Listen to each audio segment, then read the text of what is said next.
believe we have out here, but everyone I've had to sort through. Frank Craddock said over in the Go Show he'd rather do anything to judge showmanship. And when it's this good and this difficult, and you have to pick or rank these young people, it's a bit of a travesty in my opinion. Because I'll tell you, if I had a leather halter and I wanted one led in any ring that I show at, I'd turn it loose with any one of these young people. Because technically they're extremely sound. Are they perfect? No.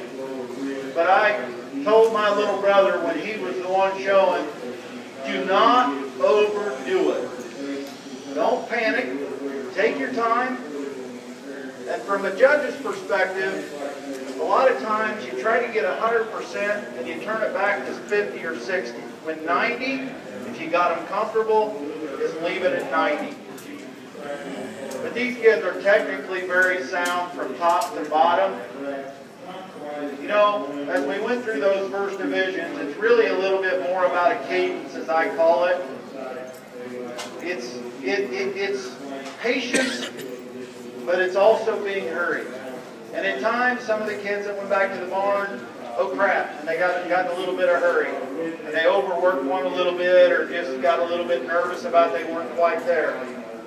These young people, for the most part, really don't have a problem with that. Their cadence is really nice for the most part. At times, we get caught with the same thing. A couple little things that impressed me about some of these folks. And again, I go back to coaching my younger brother, and that is, when you got a chance to go wide, go wide. Stay wide. And the second thing is, give the cattle their head. And let me explain what I mean to that. When cattle walk out in the pasture, they will naturally lower their head as they step. And if you fight them too hard, their skeleton is built to kind of go bob a little bit, if you were.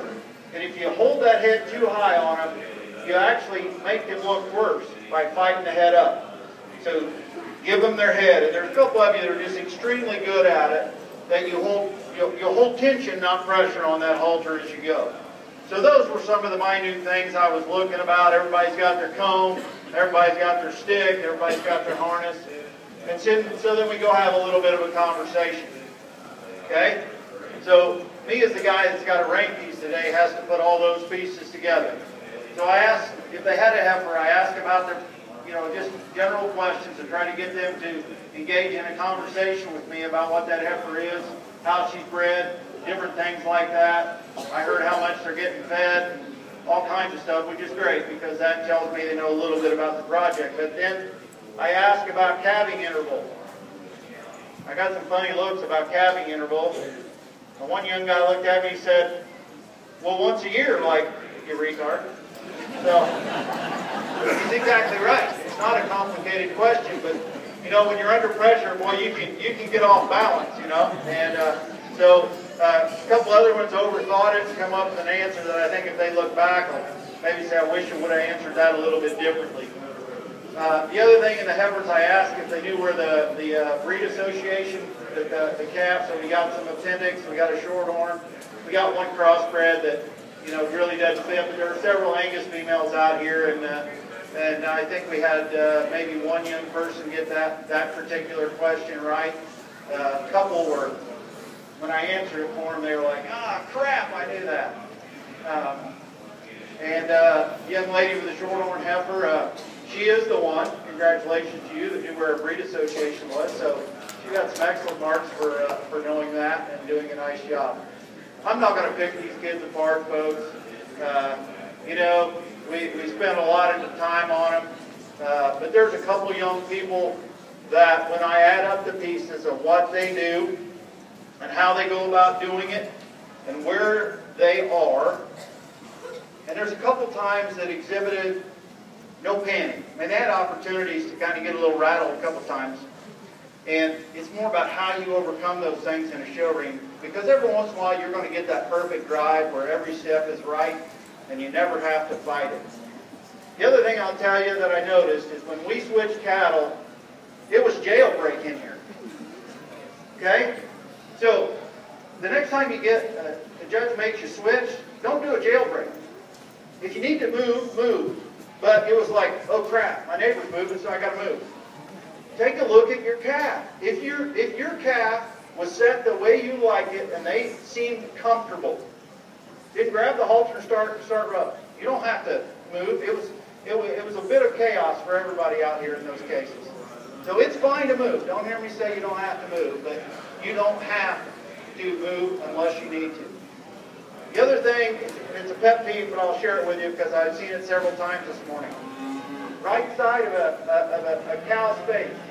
If you look where that ring is, a lot of those rings are way down here. Little trick, if you shorten the right side of the halter one more notch versus the left, that halter will run perfectly square across their nose.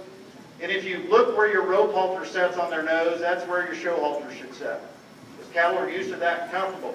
So many times we make them a little long and they're down here, and when that cat, you go to pull that calf, he's like, what's going on? So take a look at your halter. Most of these are in pretty good shape, but several of them we went back. It's just a pet peeve of mine. It's just a little bit of thing that I just think makes those cattle look very, very attractive and helps these young people.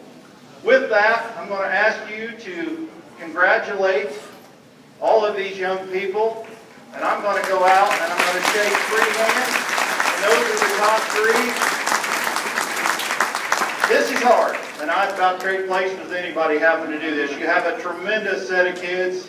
I'm excited to get into the other 2 divisions, but again, congratulations.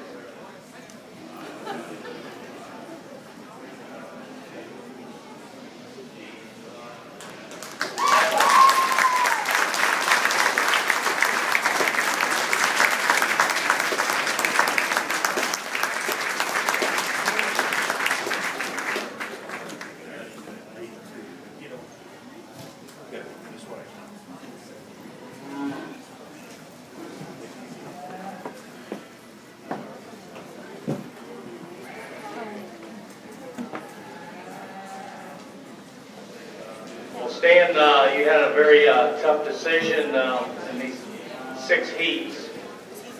Winning our senior showmanship was Mackenzie Muncie from Augusta County. Placing 2nd, and the reserve showman in senior showmanship was Will Strecker from Rockbridge. 3rd place was Christina Ash from Clark County. Mackenzie will receive a set of Andy's clippers and a nice banner. Will gets a set of clipper blades donated by Fry Livestock Supply. And we have ribbons in for the rest of it. We have a banner then for Christina as well. Placing 4th